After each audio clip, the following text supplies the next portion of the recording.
Namaste and welcome to my channel where every story sparks your imagination. In the quiet town of Yate, Gloucestershire, on a warm July day in 1965, Joanne Rowling entered the world. Her childhood was a tapestry of books, dreams, and quiet moments of creation. Jo, as her family called her, was a shy girl with a vivid imagination, often found with her nose buried in a novel or scribbling stories in her notebook.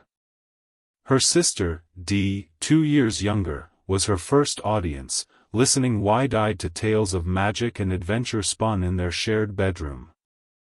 Their modest home on Nichols Lane was filled with love but not without struggle. Her father, Peter, worked as an engineer, and her mother, Anne, a science technician, nurtured Jo's love for stories.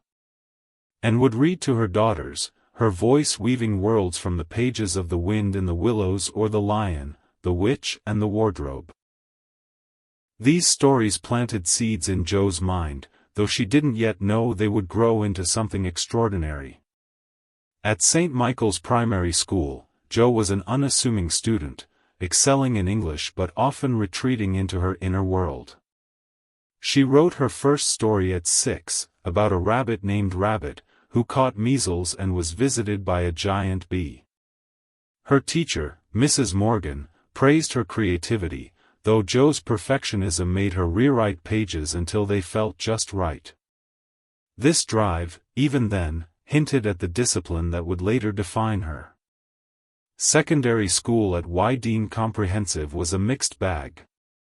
Jo was studious but not popular, navigating the awkwardness of adolescence while finding solace in storytelling. She created elaborate worlds with her friend Sean Harris, who owned a turquoise Ford Anglia, a car that would later inspire a certain flying vehicle in her novels. Sean was one of the few who saw Jo's spark, encouraging her to share her stories despite her shyness. By her teens, Jo's love for literature deepened. She devoured Jane Austen, Charles Dickens, and J.R.R. Tolkien, their words fueling her own. She dreamed of being a writer but kept it secret, fearing it was too lofty a goal for a girl from a working-class family.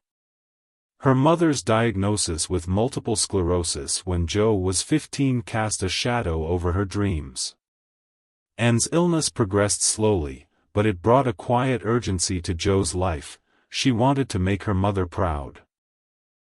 In 1983, Jo enrolled at the University of Exeter to study French and classics, a practical choice influenced by her parents' hopes for a stable career. University life was a revelation. She thrived in her studies, spending a year in Paris as part of her degree, immersing herself in French literature and culture. Yet, her heart remained with her stories. In the margins of her notebooks, she sketched characters and worlds, including early ideas for a boy wizard, though he had no name yet. After graduating in 1986, Jo moved to London, working a series of temp jobs at organizations like Amnesty International. The work was uninspiring, but it gave her time to write during lunch breaks and commutes. She filled notebooks with ideas, her imagination a refuge from the monotony. In 1990, while stuck on a delayed train from Manchester to London, a vision struck her, a scrawny boy with glasses, a lightning-shaped scar, and a destiny tied to magic. She scribbled the idea on a napkin, her hands trembling with excitement. Harry Potter was born. But life was not kind to Jo in those years. She moved to Porto, Portugal, to teach English, seeking adventure and escape. There, she met Jorge Arentz, a Portuguese journalist. Their whirlwind romance led to marriage in 1992 and the birth of their daughter, Jessica, in 1993. But the marriage unraveled quickly, marred by Jorge's volatility. By late 1993, Jo was a single mother, fleeing to Edinburgh, Scotland, with Jessica and a suitcase full of dreams, and the first 3 chapters of Harry Potter and the Philosopher's Stone. Edinburgh was both a sanctuary and a struggle. Jo lived in a small flat, surviving on state benefits while raising Jessica. Money was tight. Some days, she could afford only a coffee at Nicholson's Cafe, where she wrote in longhand while Jessica napped. The cafe's warmth and the clink of cups became her haven. She poured her heart into Harry's world, crafting Hogwarts, Dumbledore, and the battle between good and evil. Writing was her lifeline, a way to process her grief, and had passed away in 1990, never knowing her daughter's stories. Jo's resilience was tested daily. She battled depression, later describing it as a dementor that sucked joy from her life. Yet, she kept writing, driven by a belief that her story could matter. By 1995, she completed the manuscript for Philosopher's Stone. Typing it on a second-hand typewriter, she sent it to literary agents, her hopes fragile but unbroken. Rejection letters piled up. 12 publishers passed, citing the book's length or its niche appeal. Jo's confidence wavered, but she persisted. In 1996, a small London agency, Christopher Little Literary Agency, saw potential. Agent Christopher Little shopped the manuscript to Bloomsbury, where editor Barry Cunningham took a chance on it. In June 1997, Harry Potter and the Philosopher's Stone was published with a modest print run of 1,000 copies. Jo, now using the pen name J.K. Rowling, the K for her grandmother Kathleen, added at Bloomsbury's suggestion, received a £1,500 advance. The book's release was quiet at first, but word of mouth spread like wildfire. Children devoured Harry's adventures, and parents read along, enchanted. By 1998, Philosopher's Stone won the Nestle Smarties Book Prize, and Scholastic acquired U.S. rights for $105,000, a sum that left Jo speechless.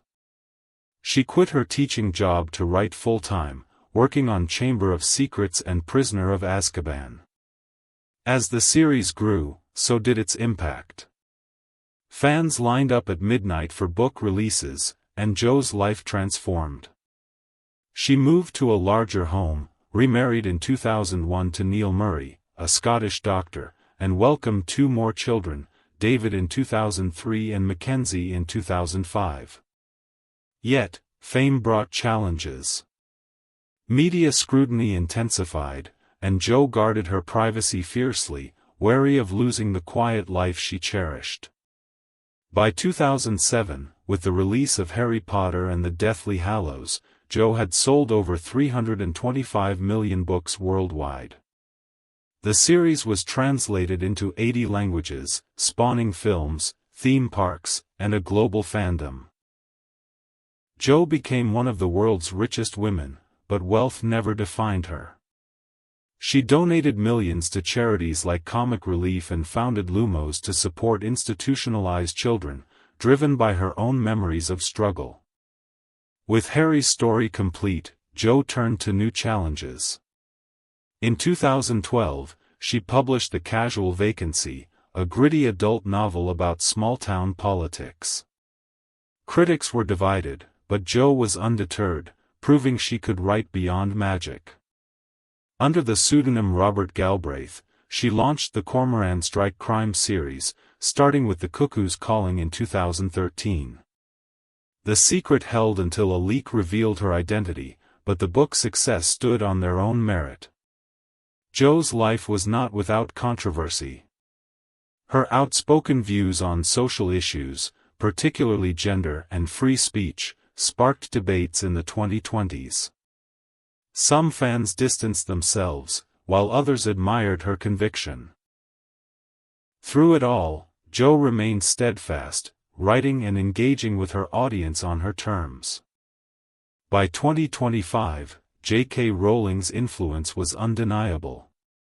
Her books had inspired generations, teaching courage, friendship, and the power of imagination. Hogwarts remained a cultural touchstone, its houses and spells woven into everyday language. Jo continued to write, balancing her strike novels with new projects, including contributions to the Wizarding World's digital expansions. Reflecting on her journey, Jo often spoke of her mother's love for stories, her own battles with adversity, and the magic of perseverance. "I was the biggest failure I knew," she once said of her pre-Harry days. "But failure taught me to keep going." Her story, like Harry's, was one of resilience, a reminder that even in the darkest times, a single spark of imagination could light up the world.